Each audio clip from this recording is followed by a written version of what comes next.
What would you think if a man of war, a man whose only faith was in firepower and strategy, came face to face with a miracle on the battlefield?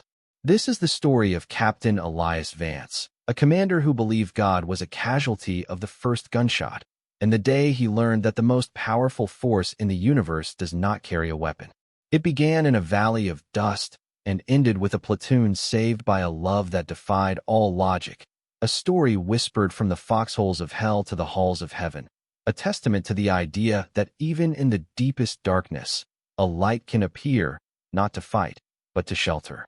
Captain Elias Vance commanded the ghosts of 30 living men. He walked through a world bleached of color, a landscape of beige dust, gray rubble, and the muted brown of dried blood. The sky above was a merciless, empty blue, a constant reminder of a peace that felt like a distant myth. Elias didn't believe in myths anymore. He believed in the solid weight of his rifle, the crisp geometry of a flanking maneuver, and the grim arithmetic of survival. Faith was a luxury for chaplains and dying men, and he was neither. His platoon moved like a single, weary organism through the skeletal remains of a town. Each man was a vital organ, and Elias was the cold, calculating brain. He felt the phantom limb of every soldier he had ever lost, a persistent ache that served as his only prayer. It was a prayer of vigilance, a promise to the dead that he would not fail the living. His heart was a fortress, its gates rusted shut long ago, and his pride was the high wall that kept everything out, especially hope. Hope was a vulnerability. Hope got men killed. He ran a hand over his face, the grit of the earth feeling more real than any memory of home. In his pocket, his fingers found the familiar shape of the rosary. It was smooth and worn, the wooden beads polished by the anxious hands of his mother and, now, by his own absent-minded touch. She had pressed it into his palm before his first deployment, her eyes filled with a faith so simple and absolute it had felt like a foreign language to him even then. "She will watch over you, Elias," his mother had said, her voice a fragile thing. "The Blessed Mother will be your shield." Elias had scoffed internally. A shield of wood and string against bullets and shrapnel. It was a child's belief in a world run by monsters. Yet, he had never thrown it away. It remained in his pocket, a secret shame, a relic of a life he no longer recognized. It wasn't an object of faith for him. It was a connection to a memory, to the scent of his mother's kitchen, to a time before the world had been reduced to sight lines and kill zones. It was a good luck charm, nothing more. A foolish, sentimental anchor in a sea of brutal pragmatism. He looked over at Private Miller, the youngest of his men. The boy's face was still soft, not yet fully carved into the hard mask of a seasoned soldier. Miller was praying again, his lips moving silently as he cleaned his rifle. Elias felt a familiar surge of irritation mixed with a strange, bitter pity. The boy's faith was a bright, fragile flower in a garden of concrete and barbed wire. It was beautiful in its innocence and doomed in its naivety. Elias had seen 100 boys like Miller, boys who whispered prayers before a firefight and whose bodies were later carried away, their rosaries and Bibles clutched in cold hands. God did not listen here. Or if he did, he remained silent. A crackle on the radio broke the stillness. A voice, tinny and strained. "Captain, reconnaissance reports the pass is clear." "Looks quiet." "Too quiet." Elias keyed his microphone, his voice a low growl that carried the weight of command. "Quiet is never good. Proceed with extreme caution." "We move in 5-inch," he felt it then, a cold knot tightening in his gut. His instincts, honed by years of walking the razor's edge between life and death, were screaming at him. The silence of this valley was not peaceful. It was hungry. It was the deep, patient silence of a predator waiting for its prey to step into the killing ground. He pushed the thought aside, chalking it up to fatigue. His strategy was sound. The maps were clear. He would trust the logic, not the ghost stories his nerves were telling him. As they moved into the narrow canyon, the rock walls rose on either side like ancient, indifferent gods. The path was barely wide enough for 2 men to walk abreast. The soldiers called this place the Devil's Jaw. And as the platoon ventured deeper, Elias felt the teeth beginning to close. The sun disappeared behind the high canyon ridges, plunging them into a premature twilight. The air grew still and heavy, thick with unspoken dread. Every loose pebble that skittered under a boot sounded like a gunshot. The first shot was a high-pitched crack that echoed unnaturally in the enclosed space. It was followed by a terrible, synchronized roar. Muzzle flashes erupted from dozens of hidden positions high in the rocks above them. It was not a simple ambush. It was a meticulously crafted trap. They were caught, pinned down in the belly of the beast. Bullets ricocheted off the stone, filling the air with deadly wasps of lead and chips of rock. "Contact!" Elias bellowed, his voice cutting through the chaos. "Take cover. Return fire." His men reacted instantly, their training taking over where conscious thought failed. They dove behind the scant cover the canyon floor offered. Boulders, shallow depressions, the bodies of their fallen comrades. Elias's mind was a whirlwind of calculations. Firing positions, angles of attack, enemy strength. He tried the radio. Static. They were completely cut off. They had walked into a slaughterhouse. Section. The initial burst of enemy fire had been devastating. He counted 3 men down in the first 10 seconds. Another cried out, his legs shredded by a ricochet. The enemy was patient, professional. They weren't wasting ammunition. They were picking his men off one by one. The pride that had been Elias's armor cracked. He had led his men here. His strategy, his logic, his unwavering self-reliance. It had all led them to this. The ghosts of the dead whispered accusations in his ear. He saw Miller, huddled behind a rock no bigger than a gravestone. The boy wasn't firing. His rifle lay beside him, and his hands were clasped so tightly his knuckles were white. His eyes were shut, his face a mask of desperate concentration. He was praying. Elias wanted to scream at him, to tell him to pick up his weapon and fight, to do something useful. That useless, childish faith would not stop a single bullet. But the words died in his throat. What could he offer instead? An order to charge into a curtain of lead? A command to die more efficiently? For the first time in his command, Captain Elias Vance had no answers. The fortress of his heart was being shelled into rubble, and the high wall of his pride had been breached. All that was left was the cold, raw certainty of their impending deaths. The sun bled out of the sky, leaving behind a bruised, purple twilight. Night did not fall in the canyon. It seeped up from the ground, a black tide that swallowed the remaining light and brought with it a suffocating cold. The gunfire became sporadic, tactical. The enemy was toying with them now, a cat with a broken mouse. They were saving their ammunition, waiting for the platoon's inevitable, desperate move. Hours crawled by. The cries of the wounded had softened into moans, each one a hammer blow against Elias's soul. He had done what he could, applying tourniquets and pressure bandages in the dark, whispering hollow words of reassurance he did not feel. The men looked to him, their eyes pleading in the gloom, searching his face for a plan, for a sliver of hope. He had nothing for them. Every tactical scenario he ran through his head ended the same way, with all of them dead. They could not retreat. They could not advance. They could not stay. They were ghosts already, just waiting for their bodies to catch up. His self-reliance had become a prison. His pride, a tombstone. He was the great Captain Vance, the man who always had a way out, the commander who brought his men home. It was all a lie. He was just a man, cornered and afraid, responsible for the lives of others he was about to lose. The weight of it was crushing, a physical pressure on his chest that made it hard to breathe. He was failing them. In the silence between gunshots, he could hear the beating of his own heart, a frantic drum counting down their final moments. It was then that he noticed it. A change in the air. A sudden, cold wind whipped through the canyon, but it was a clean wind. It carried no dust, no scent of cordite or blood. Instead, it carried a smell so alien to this place that for a moment, Elias thought his mind was breaking. It was the scent of roses. Faint, sweet, and utterly impossible. He shook his head, blaming it on exhaustion, on the mind's tendency to create fantasies under duress. But then came the light. At the edge of his vision, a soft, pulsating glow appeared. It was a pale, ethereal blue, like moonlight seen through water. He blinked, rubbing his eyes, but it remained.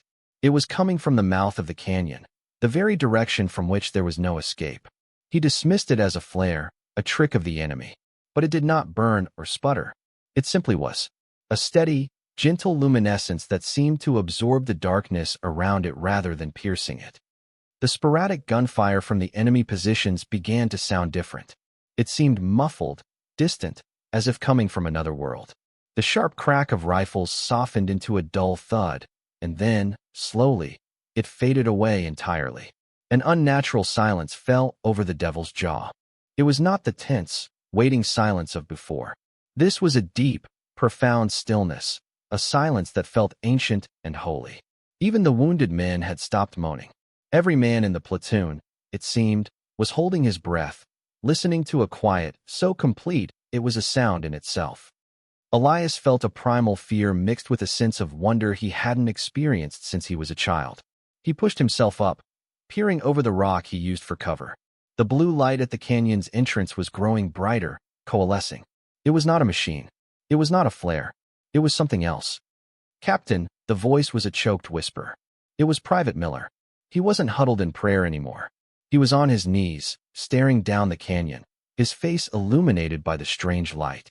His expression was not one of fear, but of absolute, soul-shattering awe. "Captain, look." Elias followed the young soldier's gaze, his cynical mind desperately trying to find a rational explanation for what he was seeing. A new weapon, a psychological tactic, a hallucination born of stress and blood loss. But his logic crumbled into dust as the light took shape. It formed a figure, a woman. She stood amidst the rubble and the spent shell casings, yet she was not of this world. She was tall and slender, wrapped in a mantle the color of the deep evening sky, and her face held all the sorrow and all the love in the universe. A gentle, sorrowful radiance emanated from her, pushing back the battlefield's grime and despair. The air around her shimmered. The scent of roses was now so strong it was almost overwhelming. The chaos of the battle, the fear, the pain, it all simply ceased to exist in her presence. The world had stopped turning. She wasn't looking at the enemy positions hidden in the rocks. Her gaze was fixed on the platoon, on these broken, bleeding men huddled in the dirt. She looked at each of them, and as her eyes met Elias's, he felt something break within him. It was a lifetime of pride, of cynicism, of carefully constructed disbelief, shattering like glass. Her eyes were not accusing.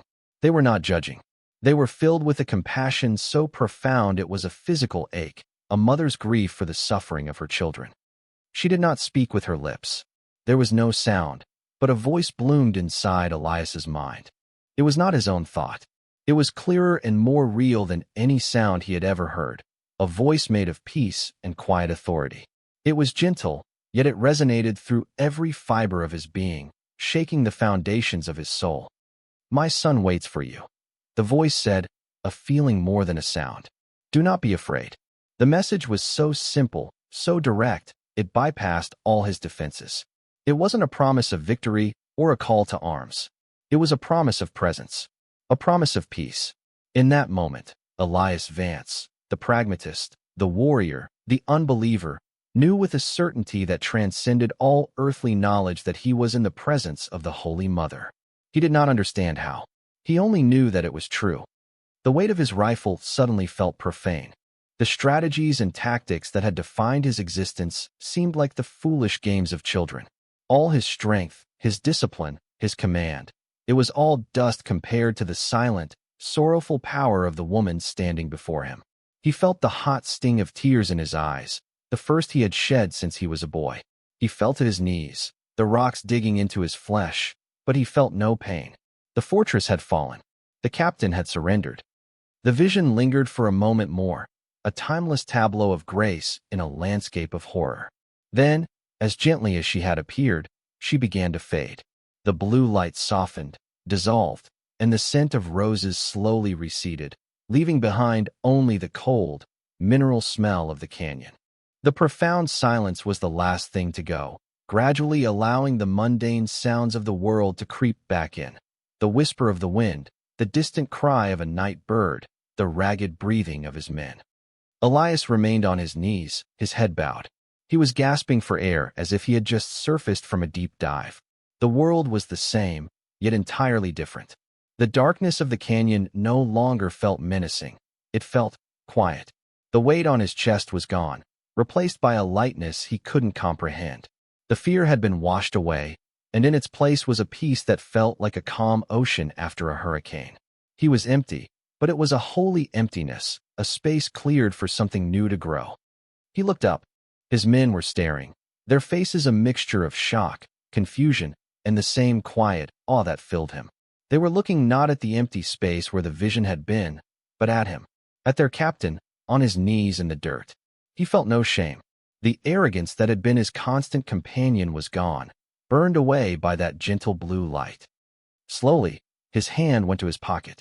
He pulled out the rosary. The worn wooden beads felt warm in his palm, as if they had absorbed the light of the vision. He clutched it, the simple object suddenly transformed from a sentimental trinket into a sacred relic. It was a tangible link to the impossible miracle he had just witnessed. He looked at the cross, at the small, carved figure of a man who had also been surrounded by enemies in a place of despair. For the first time, he understood. He looked across the battlefield at Private Miller. The young man was also on his knees, tears streaming down his face, but he was smiling. Their eyes met, and in that shared glance, a new understanding passed between them. It was an acknowledgement that transcended rank, age, and experience. It was the silent, humble communion of two souls who had witnessed the same impossible grace. Elias gave a slow, deliberate nod. It was an apology. It was an admission. It was an act of faith. A soldier, a scout he had sent to probe the perimeter hours ago, came scrambling back, his movements clumsy with haste and disbelief. "Captain," he whispered, his voice cracking. "They're gone." Elias stood up slowly, the rosary still clutched in his hand. "Report." "Sir, the enemy positions. They're empty," the scout stammered, his eyes wide. "Completely abandoned. There's gear everywhere. Weapons, ammunition, half-eaten rations. It's like they just vanished. Dropped everything and ran." He paused, struggling to find the words. "The tracks, sir. They all lead away from the canyon. It wasn't a retreat. It was a rout. They fled like they'd seen a ghost." A ghost? Elias looked at the faces of his men, illuminated by the rising moon. He saw the truth reflected in their eyes. They had not seen a ghost. They had seen something far more powerful. They had been spared not by a failure of the enemy's nerve, but by a divine intervention that defied all military explanation. The perfect trap had been broken not by tactics, but by mercy. The platoon gathered in the center of the canyon floor, a small island of bewildered humanity in the vast, silent darkness. There was no cheering, no celebration.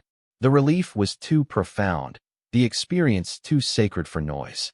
Men who had not prayed in years silently made the sign of the cross. Hardened veterans, men who had seen the worst of humanity, stared at the empty hills with expressions of childlike wonder.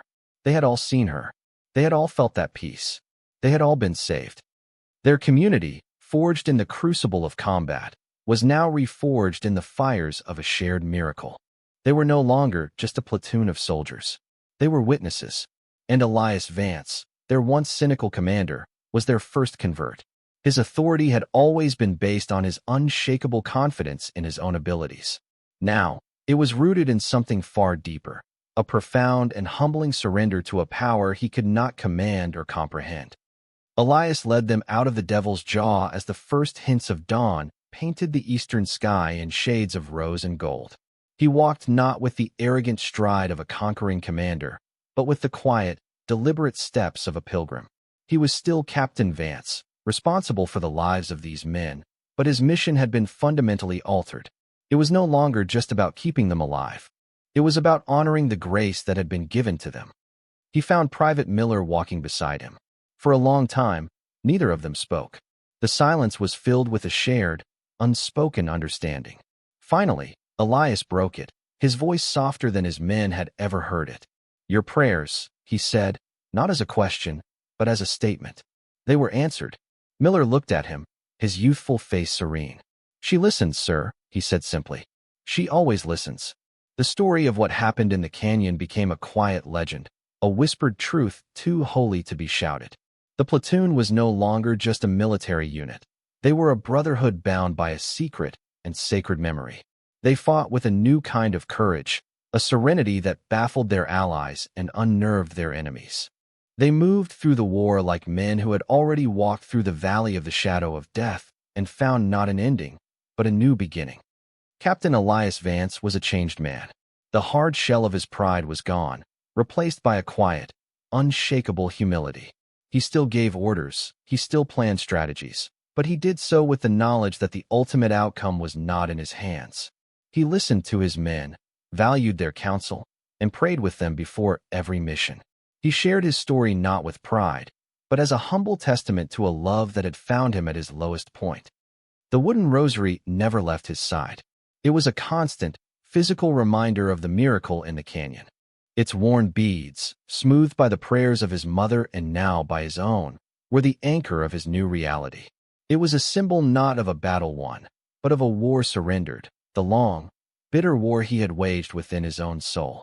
He had entered that canyon a captain of men, believing only in himself. He had walked out a son, believing in a mother who watched over them all.